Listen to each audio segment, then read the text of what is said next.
नमस्कार विद्यार्थी मित्रांनो, स्पेक्ट्रम अकॅडमीच्या ऑनलाईन प्लॅटफॉर्मवर आपल्या सर्वांचे स्वागत। आज आपण बघणार आहोत 20 ऑगस्ट 2022च्या चालू घडामोडी।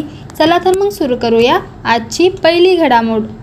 पंतप्रधान नरेंद्र मोदी यांच्या सुरक्षेत मुधोल हाउंड श्वानांचा समावेश करण्यात आला आहे। कर्नाटकातील मुधोल हाउंड श्वान पहिल्यांदाच पंतप्रधानांच्या सुरक्षा ताफ्यात दिसणार आहे। मुधोल हाउंड हे आधीच भारतीय हवाई दल आणि इतर सरकारी विभागात सेवा देत आहेत, मात्र पंतप्रधानांच्या सुरक्षेसाठी तैनात असणाऱ्या स्पेशल प्रोटेक्शन ग्रुपच्या श्वान पथकात या शिकारी श्वानांचा पहिल्यांदाच समावेश करण्यात येणार आहे।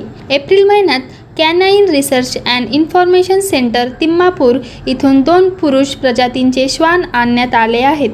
2 महिन्यांपूर्वीच या श्वानांचे प्रशिक्षण सुरू करण्यात आले आहे। 4 महिन्यांच्या कठोर प्रशिक्षणानंतर त्यांचा पंतप्रधानांच्या सुरक्षा दलातील श्वान पथकात समावेश करण्यात येणार आहे। विशेष कार्यशक्ती आणि शिकार करण्यात तरबेज अशी या श्वानाची ओळख आहे। जर्मन शेफर्ड श्वानापेक्षा मुधोल हाउंड श्वान जास्त वेगवान मानला जातो।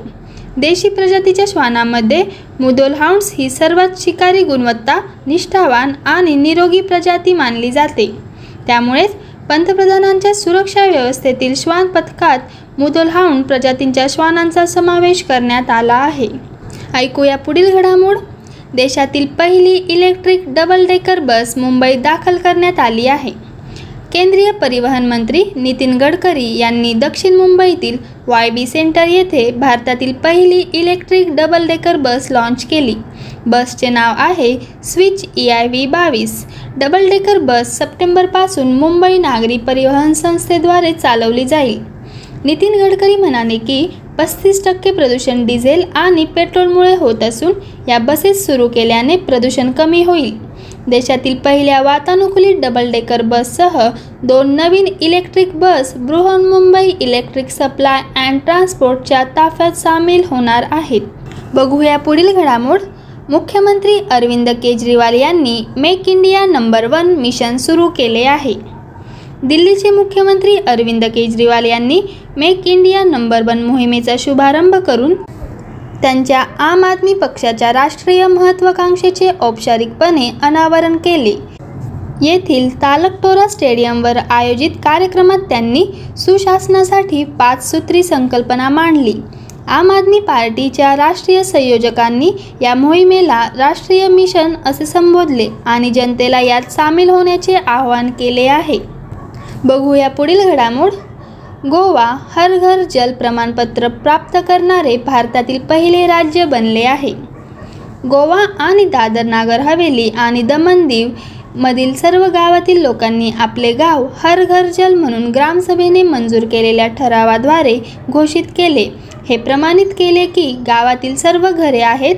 दादर आणि नागर हवेली, दमन आणि दीव आणि गोवा येथील 85,156 लोकांना हर घर जल या नळ कनेक्शनद्वारे पिण्यायोग्य पाणी उपलब्ध आहे।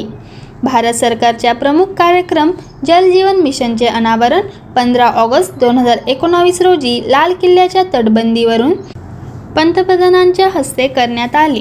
2024 पर्यंत देशातील प्रत्येक ग्रामीण कुटुंबाला जलजीवन मिशनमध्ये विश्वासार्ह पिण्यायोग्य नळाच्या पाण्याचा योग्य प्रमाणात आणि आवश्यक गुणवत्तेचा दीर्घकालीन पुरवठा करण्याचे उद्दिष्ट आहे। हा उपक्रम भारत सरकारने राज्य आणि केंद्रशासित प्रदेशांच्या सहकार्याने राबवला आहे। ऐकूया पुढील घडामोड। बॉर्डर रोड ऑर्गनायझेशन अरुणाचल प्रदेशात पहिला स्टील स्लॅग रोड बांधणार आहे। BRO अरुणाचल प्रदेशमध्ये पायलट प्रोजेक्टवर आधारित स्टील स्लॅग रोड बांधणार आहे।